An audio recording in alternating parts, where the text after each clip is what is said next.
We're going to organize, organize, organize. We got to organize. Hey everybody, I'm feeling like really fired up now after hearing Ruth talk. My name is Zaina Alsous, and I'm an organizer with Raise Up, the southern branch of the national campaign of fast food workers who are organizing to demand $15 an hour and the right to unionize without retaliation. So as many people in this room probably know, the campaign began in the fall of 2012 when about 200 workers, fast food workers in New York City, walked off their jobs.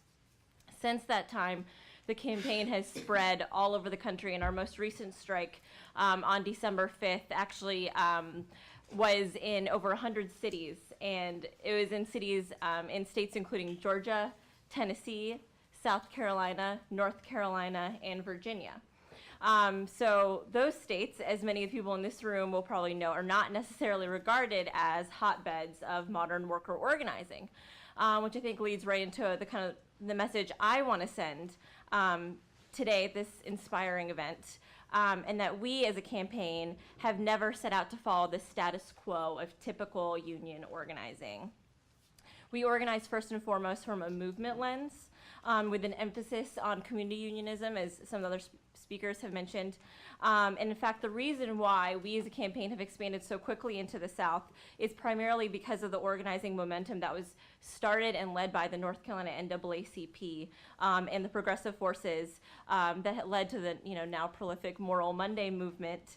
And I want to give due credit to their leadership, and that has made so much room for other movement sectors to develop, including the low-wage worker organizing. So how did workers get to this point? So in the past few decades, it's no secret that the manufacturing industry has been largely decimated due to globalization in the U.S. So the U.S. economy has become increasingly dominated by service sector and retail employment, marked by extremely low wages, high turnover, high productivity, which has led to ginormous profits for now iconic major multinational corporations like Walmart and McDonald's. So today, some of the largest employers in the United States are Walmart, McDonald's, and Yum Brands, which includes KFC and Taco Bell. So the reality is labor has changed in America. And to be frank, what I would say is that we currently have what is and what, for the next few years, what is coming to be a national low-wage crisis. So workers are stuck in extremely high-intensity, highly productive, and profitable industries, but are paid poverty wages and given little to no path for advancement. The minimum wage, which most of these fast food and retail workers are getting paid or close to it, is now some of the weakest in 50 to 60 years.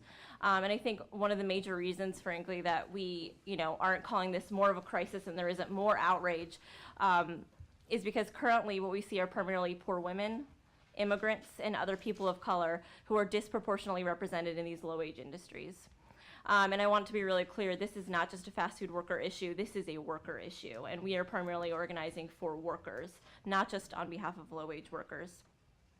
So as we observe, the demographics of labor have changed, so too must the labor movement.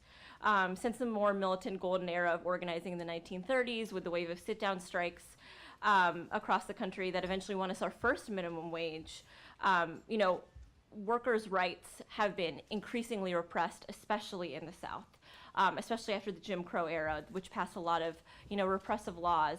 And so that's why, union density has obviously struggled in the South. So because of the obstacles presented to us from traditional union organizing, fast food and other low-wage workers have decided to forge a new path. What is truly unique about this campaign is that we are not voting or waiting on a vote through traditional channels to establish a fast food workers union. The right to unionize is a constitutional right. It's your freedom of association.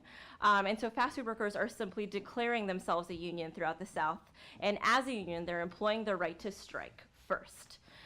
So fast food workers are feeling empowered and standing up for themselves on the job, speaking out about their living conditions and shaming these multi-billion-dollar corporations that claim they cannot afford to pay workers a living wage to take care of themselves and their families.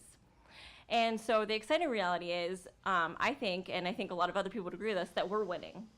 Last December was the largest fast food worker strike the South has ever seen, and we are just getting started.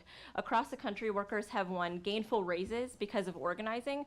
Workers have secured overtime pay when they were originally being denied.